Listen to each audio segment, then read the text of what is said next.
Seperti yang kita tahu, agama Islam merupakan agama yang paling banyak dianut oleh masyarakat Indonesia, yaitu sekitar 87%. Lalu, bagaimanakah proses masuknya agama Islam ke Indonesia? Nah, untuk mengulik proses masuknya agama Islam, kita perlu membedah teori apa saja yang terkait masuknya agama Islam di Indonesia, yaitu teori Gujarat, Mekah, dan juga teori Persia. Sementara masuk dan berkembangnya ajaran Islam di Indonesia berkaitan dengan kegiatan perdagangan pelayanan internasional.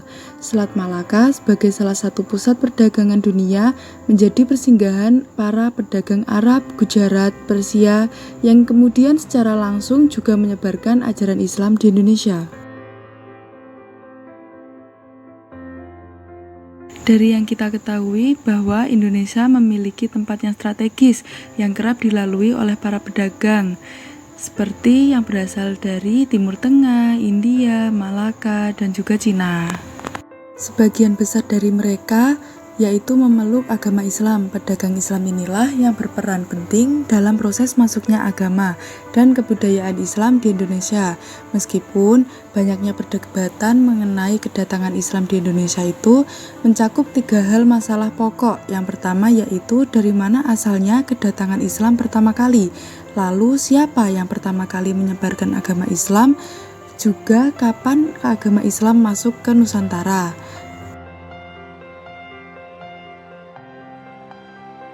Teori pertama yaitu Gujarat. Islam masuk ke Nusantara pada abad ke-13, dibawa oleh orang Gujarat melalui jaringan kegiatan perdagangan. Teori ini dikemukakan oleh J. Pigeonapple. Selanjutnya teori Persia, dibawa oleh negara Iran masuk ke Nusantara pada abad ke-7 Masehi melalui perdagangan Islam. Ada juga teori Mekah, dibawa langsung oleh musafir pedagang Arab ke Nusantara pada abad 7 Masehi. Teori Mekah ini juga didukung oleh Anthony H. Jones yang diperkuat dengan catatan dari Cina pada masa dinasti Tang yang menyebutkan adanya pemukiman Arab di Barus, Sumatera Utara. Selain dari perdagangan, ada juga saluran lain yang dapat menyebarkan ajaran Islam. Untuk lebih lanjutnya, ayo belajar bersama. Saluran pertama yang banyak diketahui yaitu perdagangan. Islam menyebar di Indonesia sebagai akibat hubungan dengan dagang antara pedagang Muslim dari Gujarat, Arab, Persia dengan para pedagang pribumi. Saluran yang kedua yaitu melalui pernikahan. Islam menyebar dan berkembang di Indonesia karena para pedagang Muslim yang menetap di sekitar pelabuhan banyak melakukan pernikahan dengan penduduk setempat, termasuk juga dengan keluarga bangsawan. Saluran terakhir yaitu melalui pendidikan. Para ulama dan guru-guru agama Islam mendirikan lembaga-lembaga pendidikan Islam di beberapa wilayah Indonesia. Lembaga pendidikan Islam yang dikenal pada waktu itu adalah surau, dayah, dan pesantren. Melalui lembaga pendidikan Islam ini, Islam menyebar kepada masyarakat Indonesia secara meluas. Penyebaran ajaran Islam khususnya di Pulau Jawa tidak lepas dari peran para ulama Islam atau sering disebut sebagai wali songo. Kata wali ini berasal dari waliullah yang artinya orang yang dekat dengan Allah. Wali yang dikenal di Pulau Jawa berjumlah 9 sehingga disebut sebagai wali songo. Ke-9 wali penyebar Islam di Indonesia tersebut mendapat gelar sunan yang berarti orang yang dijunjung tinggi. Terkait dengan penyebarannya, Wali Songo memiliki beberapa cara seperti menjadi guru agama, menjadi penasehat sultan, bahkan ada yang menjadi sultan. Yang ketiga yaitu menjadi panutan atau tokoh masyarakat.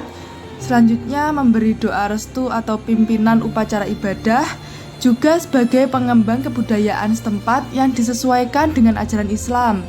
Selain itu, mereka juga sebagai ahli strategi perang.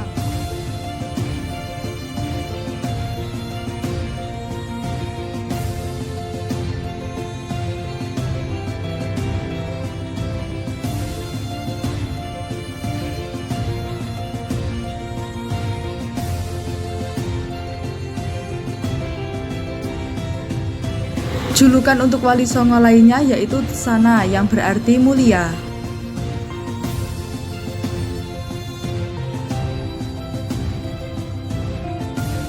Yang pertama yaitu Sunan Gresik atau Maulana Malik Ibrahim. Sunan Gresik berasal dari Persia atau Iran, tiba di Pulau Jawa yaitu pada tahun 1404, menetap di Leran Gresik, daerah di Jawa Timur. Awal mulanya ia berdakwah pada para pedagang, termasuk pedagang dari Gujarat, India. Peran beliau juga banyak, selain berdakwah, beliau juga membangun masjid yang hingga sampai saat kini masjid tersebut masih dapat digunakan. Beliau dikenal sebagai penyebar agama Islam pertama di Pulau Jawa. Yang kedua yaitu Sunan Ampel, Raden Rahmat atau Syahid Ali Rahmatullah, berasal dari Champa, daerah bagian selatan di Vietnam. Sunan Ampel berdakwah memperbaiki akhlak rakyat Majapahit yang dirasa mulai rusak. Ia menciptakan konsep Moh 5, yaitu tidak minum, tidak judi, tidak mabuk-mabukan, dan tidak melakukan zina.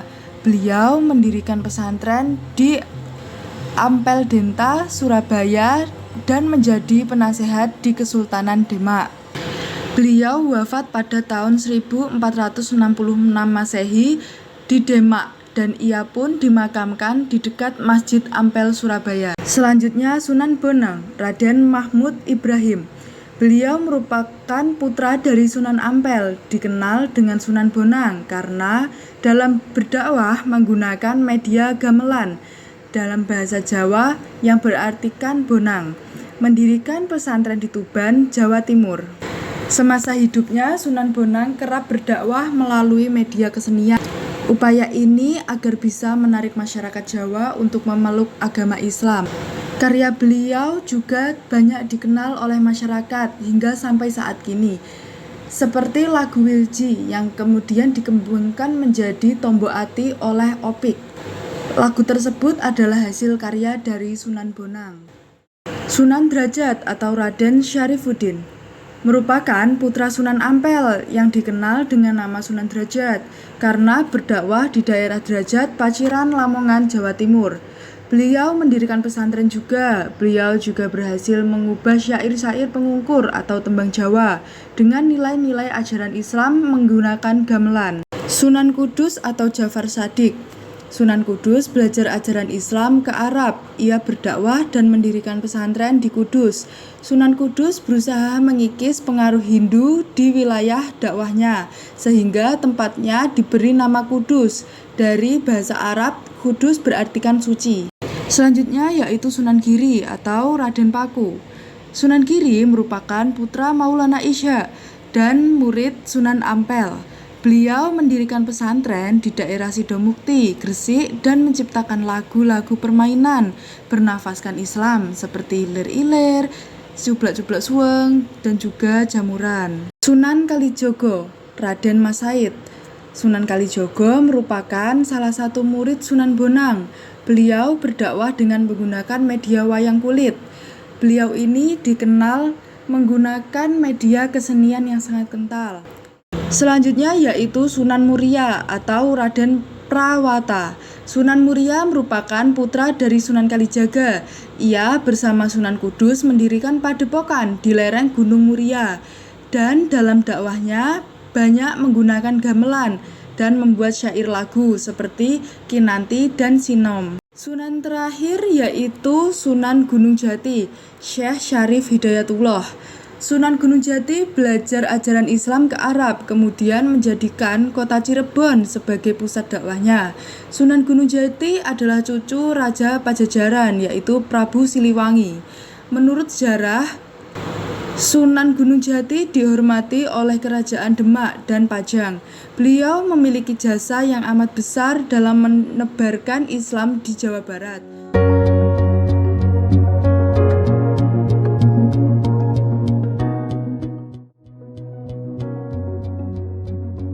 Kawasan wisata religi Ampel masih menjadi primadona di Surabaya.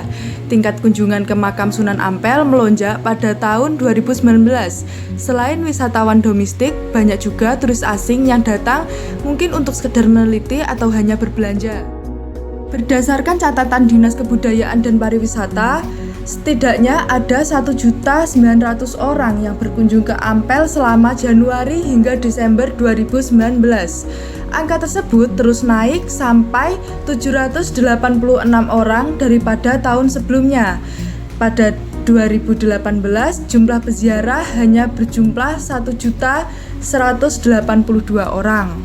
Di tahun 2019 ada peningkatan penunjungan dari kalangan pelajar seperti rombongan siswa sekolah dan santri pondok pesantren. Itu berarti Ampel tidak hanya difavoritkan masyarakat dewasa atau orang tua seperti tahun-tahun sebelumnya. Sejarawan tersebut juga mendorong pemerintah untuk segera merealisasikan program penataan kawasan Ampel.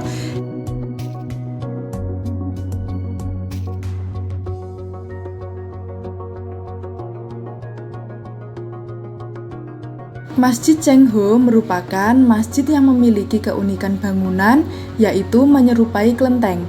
Masjid dengan gaya arsitektur khas negeri tirai bambu ini berdiri kokoh di pusat kota Surabaya. Masjid dengan perpaduan budaya Tionghoa dan Arab ini bernama Masjid Muhammad Cengho.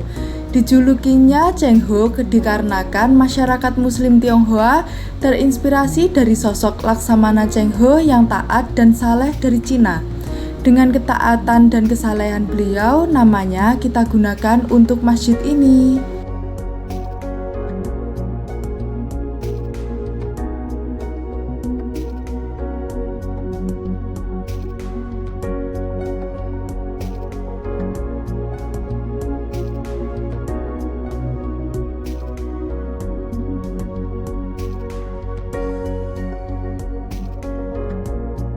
Qatar merupakan negara Asia kedua yang bisa menjadi tuan rumah Piala Dunia setelah Jepang. Namun, Qatar merupakan negara Islam pertama yang bisa menjadi tuan rumah kompetisi sepak bola terbesar di dunia.